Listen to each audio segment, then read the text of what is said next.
January the 28th, 2023. Well, I want to get into the ongoing developments here related to the war in Ukraine. Of course, the Ramstein meeting happened last Friday, um, and of course, it seemed to come out as a kind of a muted response. But after a variety of machinations, it appears that the tanks are on the way. So, and which is kind of the main thing I want to get into tonight. Of course, right now, of course, there's been a lot of discussion about the situation, the release of the video about the death of the individual in Memphis and the arrest of the 5 police officers and the charge with murder and so forth. I might get into that in a future video. I'm not sure I really want to put whatever I think on that on YouTube anyhow. They tend to kind of have, but maybe on Rumble. But we'll get into that later. But let's get back to Ukraine here, which is what I want to focus on this one. So the tanks are coming.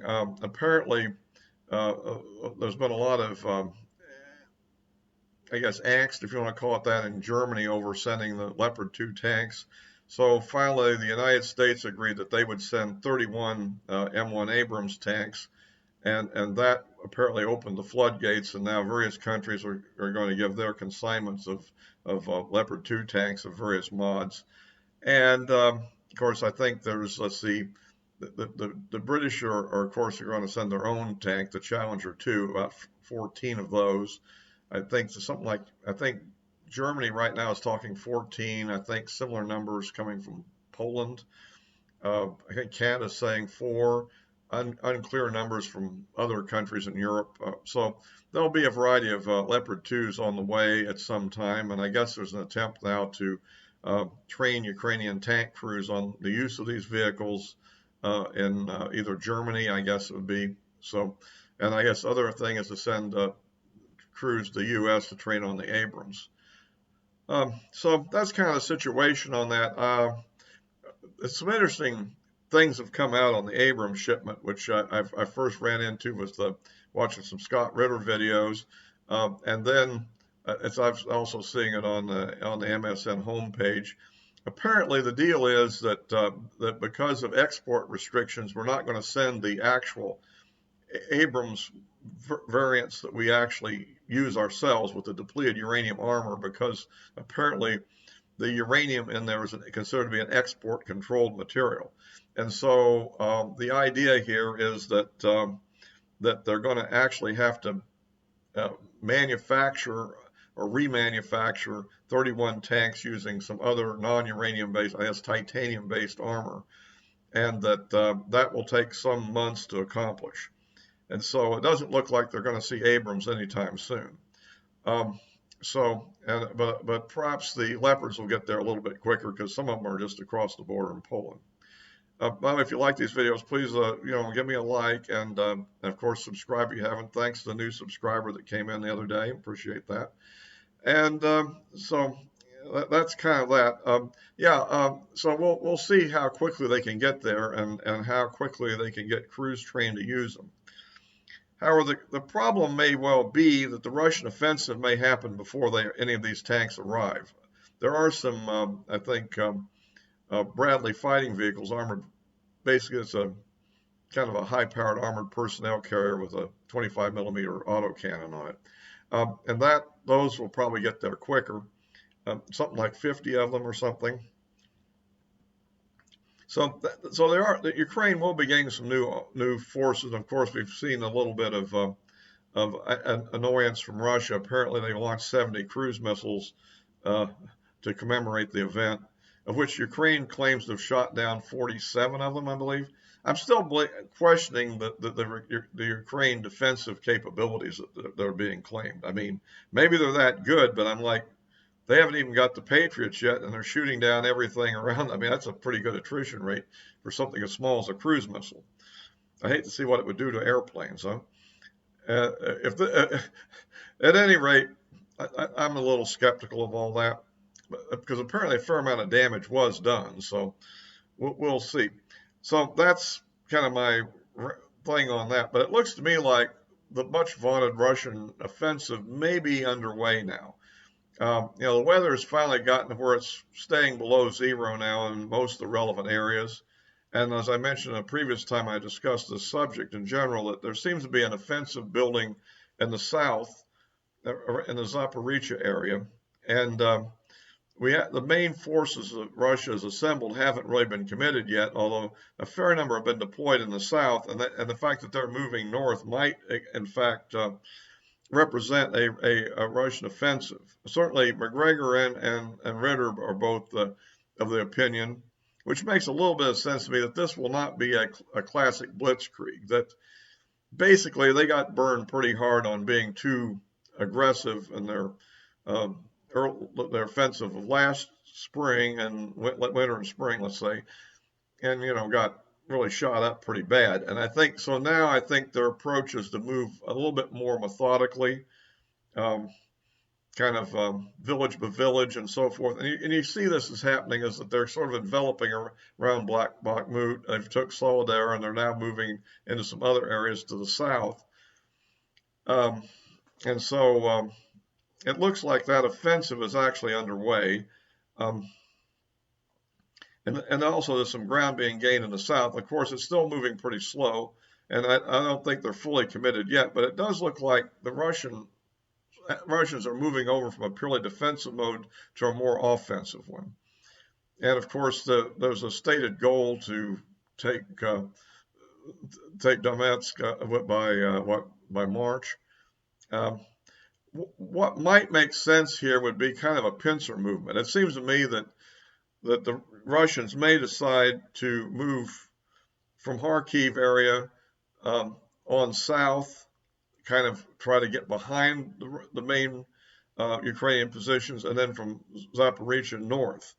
And the thing you consider here is that all the battles we've seen so far, which have been characterized as being, really bad for Russia or not gaining anything, may have had the effect of basically, though, drawing a lot of Ukrainian troops into that area, so that when Russia unleashes and moves behind them, they'll try to trap them in there.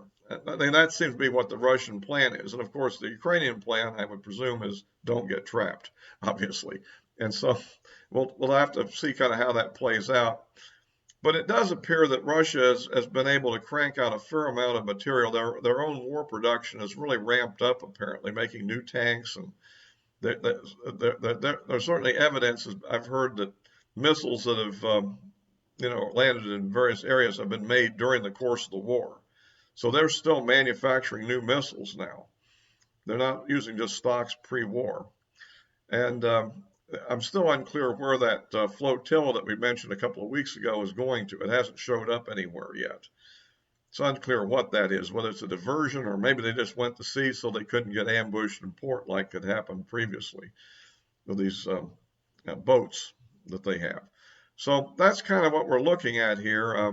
I do think that when I listen to some of the McGregor and Ritter stuff, that they're a little bit too optimistic for Russia, because I think Russia has some real challenges here. I mean, these new tanks are potent weapons. They're not to be trifled with. But on the other hand, there is a question of being able to effectively bring enough of them in a concentrated force.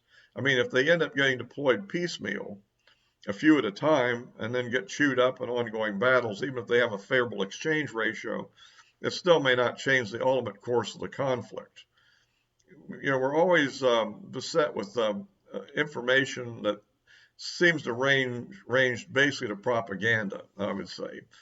I mean, we don't really know what the real truth is about much in this conflict. I mean, on the Western news sources that are favorable to Ukraine tend to present the Russians as doing some sort of what you might call it, a wave attack, kind of a human wave attack, taking incredible casualties.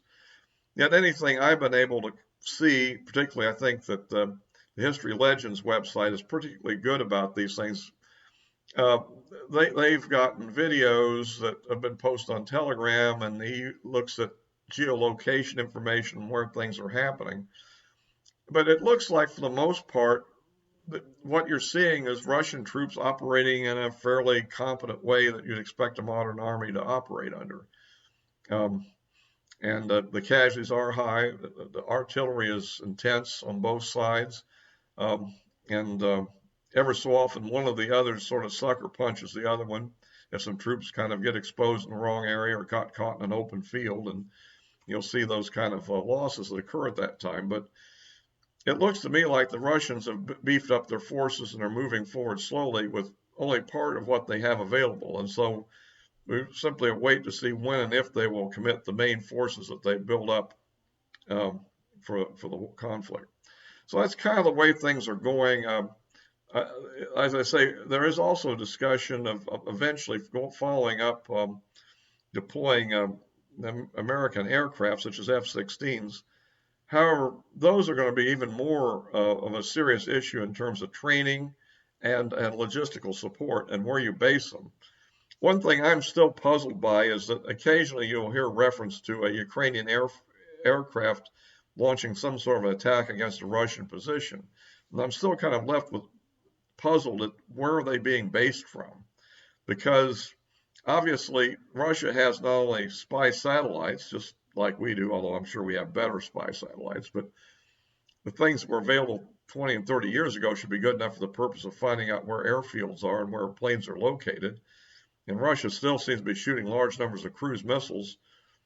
So the question then remains, why aren't they shooting the cruise missiles at these air bases and knocking them out, knocking out the airplanes? That is a puzzle to me. One thought is if they're running mostly planes such as the MiG-29 and perhaps even the Sukhoi-25 aircraft, which are kind of rough field type airplanes, I mean, that there's this, they may be actually operating them from basically highways and then hiding them in various parts under camouflage. And that may be what's happening, which isn't like a full air base. And I don't think the F-16 is really designed to be operated in that way if you look at the design of its air scoop and so forth.